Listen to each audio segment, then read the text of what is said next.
Where are all my F2P grinders and diehard tank mains at? Pop up and roll call no. Currently, what officer are you bros pairing your Steel Phoenix with for combat? Are you dropping cash on Desert again? Or running some random trash unit? Ha ha ha ha. Drop your tank setups in the comments below so I can diagnose how brain dead your setup is. Oh, please. I bet half the guys down there are running a Frankenstein build. Hahees, ditch that. Push all that messy hybrid trash aside, bros. Hello, welcome back all my try-hard commanders to the VN Warpath channel. This video was born to standardize the entire tank meta for the community. Today, after tons of DMs blowing up, bros crying a river begging us for a guide. You hit the nail on the head. My partner and I are dropping the ultimate manual. We're tearing it to pieces, showing you the most optimal God-tier tank build for 2026. This guide is specifically designed as the ultimate lifeline for F2P bros and low spenders, the grinders who love tanks, and extremely important for you bros try-harding in the new servers, where resources are scarce and the meta is still taking shape. Listen up closely. Skipping this video means shooting yourself in the foot. I you not.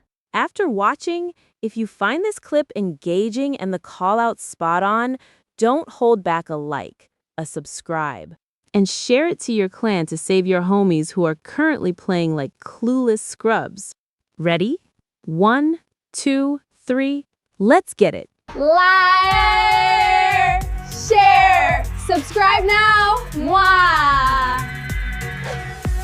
Down to business. Tanks in this Warpath game, they're basically a national staple. Extremely popular.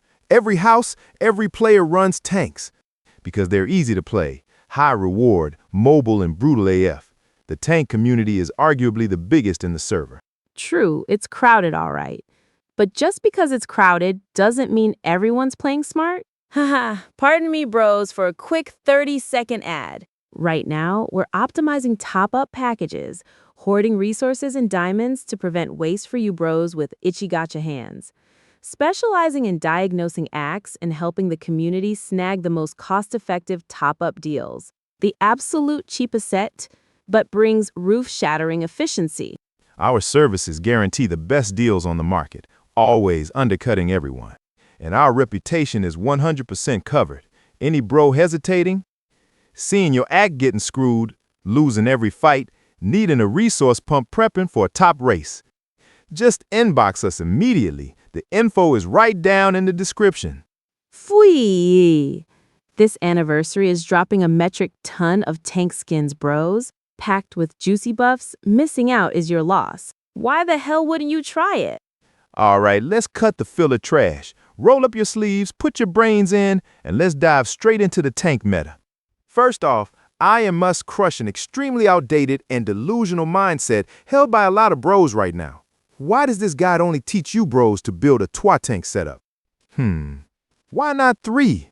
Why not 4? Open your ears and listen. In the current Warpath meta, to optimize power and forge the most perfect killing machines, funneling resources into building 2 tanks is the most optimal textbook strategy. Highs. F2P resources are capped. They don't grow on trees for you to just carpet bomb. Tell me about it. If you're greedy, sweating buckets forcing a 3rd tank. Then you're forced to play a semi-style, meaning a half-baked hybrid, a messy Frankenstein build. A little bit of this, a little bit of that, and you end up with 0 solid units. Hitting the field and getting focused means your whole squad gets wiped. Ha-ha. 2 max-pinged, fully geared tanks will smash the teeth in of 3 trash-geared tanks. Carve that truth into your brain. Next, we gotta dive deep into the game's core. In the Warpath universe for tanks, there aren't dozens of flashy playstyles. It only revolves around exactly 2 styles, the only 2 ideologies. Spot on. Number 1, auto attack damage paired with crit damage. And number 2 is skill damage, also known as burst damage.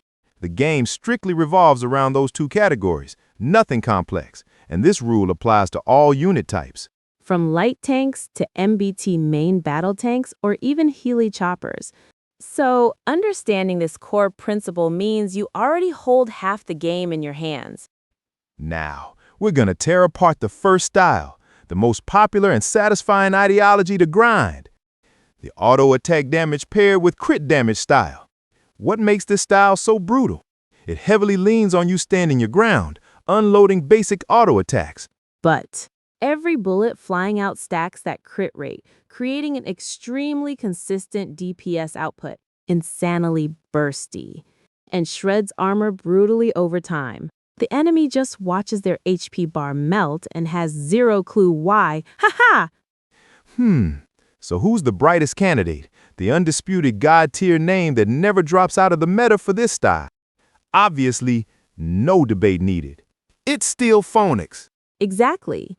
Even though this is just a lounge officer released ages ago, its age is counted in years. But I guarantee you on my reputation, Steel Phoenix's skill set is a masterclass in game design. Never outdated, never power crept.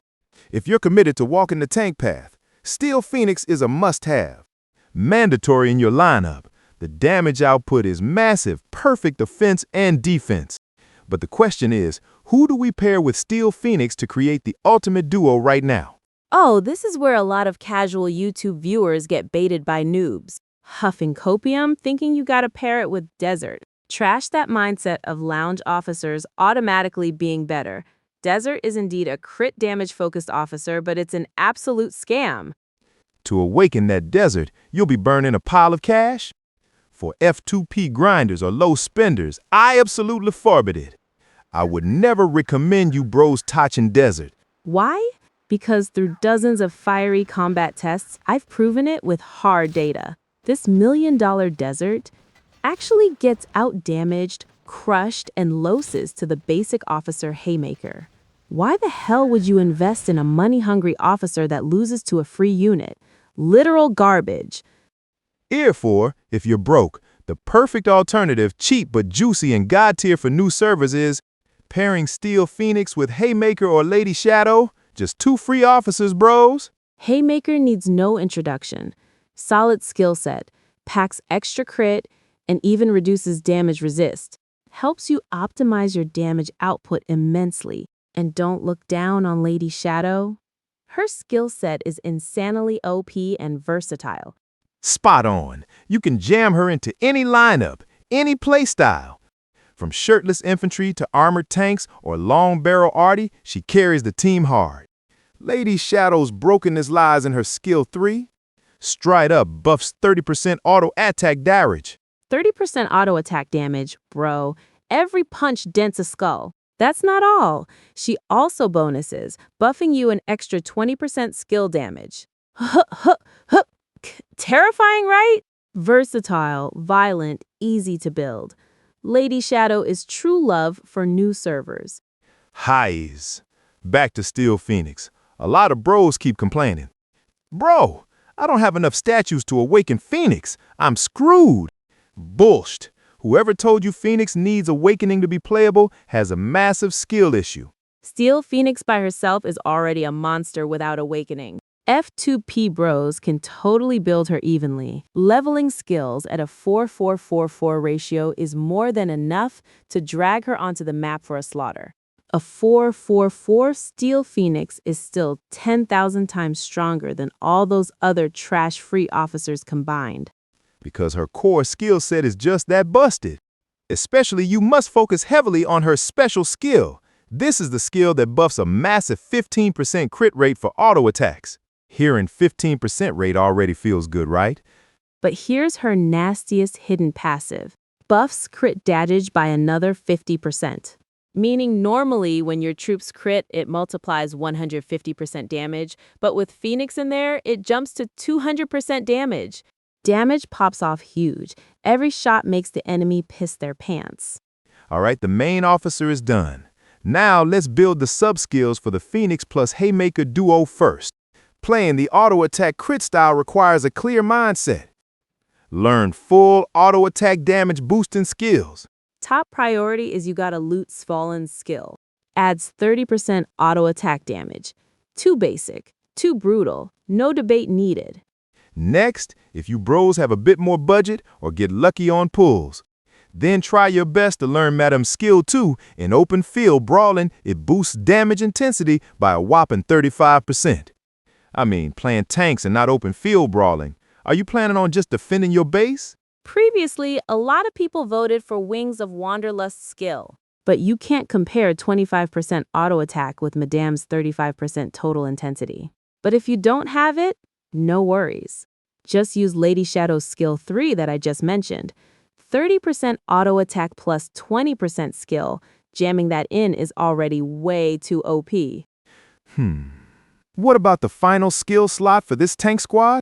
Blood-earned advice. Slap a balanced skill on it for survivability. Don't get too greedy for damage and die early. Balanced skills are everywhere. The best bang for your buck is grabbing Maestro's skill. It gives an even 10% damage intensity and 10% damage resist. Or if you're wealthy, you can grab Margarita's skill. Or simply just grab Herald of Peace's skill and shove it in. That works too. This is an extremely basic, easy-to-find, cheap skill setup. But it optimizes 100% power for tank players running the crit damage style. Moving on to gear. It's pretty simple. Definitely shotgun and tiger knuckles.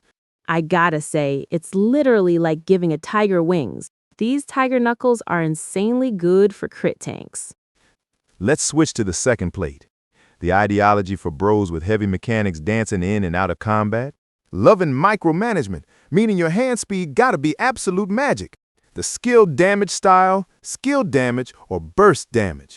For this style, the two most iconic destructive duos right now are Lady Shadow paired with Madame. Lady Shadow, like I said, is incredibly versatile. Throwing her into the skill damage playstyle is as smooth as butter. But the crux of the skill damage style doesn't lie in how much money you top up. It relies entirely on your micro skills. If you're running a skill damage MBT and just click auto attack, then sit and watch, throw it away. That's how noobs play. To maximize the disgust of burst damage, you gotta play sneaky. You gotta be the leader, manually controlling every single one of your tanks. What's the playbook here? Stay away from the main teamfight zone. Hover around the map edges, charge your ammo by punching ravens or bunkers on the road. What's the goal? To stack rage. Punching ravens until your rage bar overflows. Then you start driving your tank straight into the combat hot zone. Target the lowest HP guy and UN load a single, skill shot. I swear to you, bros. Fully stacking rage, then unloading one burst damage shot. The enemy tank evaporates over half its HP bar, or even gets insta-shocked to death on the spot. Haha, that's how you play skill damage. Lurking like an assassin. When you strike, it must be fatal. If you're lazy, prefer click to win, like diving and all in for peace of mind. Then go back to playing the auto attack style to save yourself the headache. Why do I say this style is for heavy mechanics? Because it requires constant control. But the trade-off is huge kills. Once you master this style, your kill steal efficiency will be through the roof. That's why right now, players who truly master skill damage tanks aren't that common. Even when commanding a rally, you can still control your main tank. It's just that often, with the game pace getting faster. It's usually better for you guys to control a solo tank for harassment. But remember this, in a clan, you only play like that when you've already secured the win. Not when the whole village is brawling heavily with rallies and you're just driving a solo tank poking around for kills. Like a certain YouTuber who just got kicked from clan number 84 and sent to gold 2. That's just pure comedy. Very high scores sitting at the top of the war rankings but got kicked straight out of the clan. For the crime of bros fighting while he just focused on flanking solo base to base. During combat, he's the expert at running solo tanks for kills, not creating rallies, not sending troops, screwing over his bros. Those are clowns, always flexing kills and thinking they're pros. Don't be like that guy, bros. Back to the main topic. So to buff that burst damage to the most magical level, what skills do we pick? Regarding the special skill, the best choice, the most perfect choice in the universe is Valkyrie's skill. The reason is extremely simple. This is the only special skill in the game capable of straight up adding 15% skill damage. No other unit can do this. It's mandatory. Next are the attack skills. If you're playing skill damage, you gotta stuff full skills that directly add to the skill damage stat. The number one candidate, undisputed, is Redhead Eruptor's skill. It buffs an insane amount of damage, plus 40% skill damage. Remember, 40%. Slap this on and your shells will blow enemies to pieces. But life ain't a dream. If you bros don't have Redhead, because tank players sometimes hesitate cross-learning arty skills, then what do? Don't worry, got a budget option for you bros here. Just grab Professor Payne's skill. A lot of bros playing from old servers have a surplus of Professor Payne statues. His skill buffs 30% skill damage, a bit weaker than Redhead, but perfectly smooth as a stopgap. Or if you're feeling fancy, slapping Madame's skill 2 on it is also extremely reliable. As for the balance skill for this branch, earlier in the video I lagged a bit, got tongue-tied and misread Margarita's name, correcting it now for the textbook guide. To get the best balanced skill, you bros need to learn Future Venturer's skill. Let's tear its stats to pieces. Increases skill damage resist by 15%, and adds another 15% skill damage. Perfect offense and defense, beefy enough to resist getting burst down, while having extra damage to deal. Insanely good. If you're really desperate and don't have it, temporarily picking up Frostfire's balance skill is also acceptable. Setting up this full skill board, you'll have a max ping tank. Entering combat and unloading a rage shot will send enemies back to base extremely dominant. For gear, of course, shotgun goes to the crit duo, so this side is left with the tactical knife and sand table kit. Just run with that. Finally, here's the juiciest part. A bonus dirty trick for you bros, the nastiest dark art manual to go flex on your clanmates. Do you bros know out of all officer pairs, which duo is the most bastardly, the most toxic to bring into a 1v1 tank solo? Let me introduce it. It's jamming Margarita into the lineup. For example, you drop Lady Shadow, swapping Margarita to go with Steel Phoenix. I call this the ultimate duo born only for solo and just for fun, for trash talking in those 1v1 challenges between clan members. Why is it bastardly? Because Margarita possesses an inhumane effect called shock. When she slams this effect into the enemy's face, all of the enemy tank's auto attacks will straight up miss. Basically, the enemy is left standing there like an idiot, completely silenced, unable to fire a single auto attack. Salty yet? That's not all. Can't auto attack, so can they use skills? Dream on! This damn effect also stretches, slowing down the target's skill prep time by a whole extra second. 1 second in a real-time game feels like a century, bros. You finish unloading a whole magazine into their head and they're still struggling to cast a skill. Bring this duo out for 1v1 challenges and you automatically rule the server. The opponent can only smash their mouse, smash their keyboard in absolute helplessness and extreme saltiness. Ha ha! Using this trick to go milk the whales in your clan is satisfying AF, bros. All right, the guide ends here. Every essence, every hidden stat, every min-max trick to build a tank squad from dirt poor F2P to Mega Whale. I've laid it all out on the table, spoon-fed it right to your mouths. Our channel isn't one of those trash channels showing highlights baiting noobs. It's a survival skill training ground, outplay skills in this Warpath world full of P2W. Anyone who finished watching, snagged all the data, optimized a ton of resources, and sneaks an Alt F4 like a coward without bothering to leave me a like, a sub, or a comment interacting, without bothering to share to the clan. Then I curse you to pull straight garbage from chests, rolling bottom tier trash scores at 1,200 points. When your ACC becomes a dead game, don't ping this channel crying for help. As for the bros who understand the F2P struggle, needing a pro player to support optimizing top-ups, consulting anti-screwed squad builds, diagnosing ACCs, just slide into our DMs and poke us. The prices are always the softest, most favorable for our homies. GG Outstream here. See you bros on the Warpath battlefield, spraying bullets and blowing off roofs with your beloved tanks. Fight! Bye, bros! Like and share. Subscribe. Comment.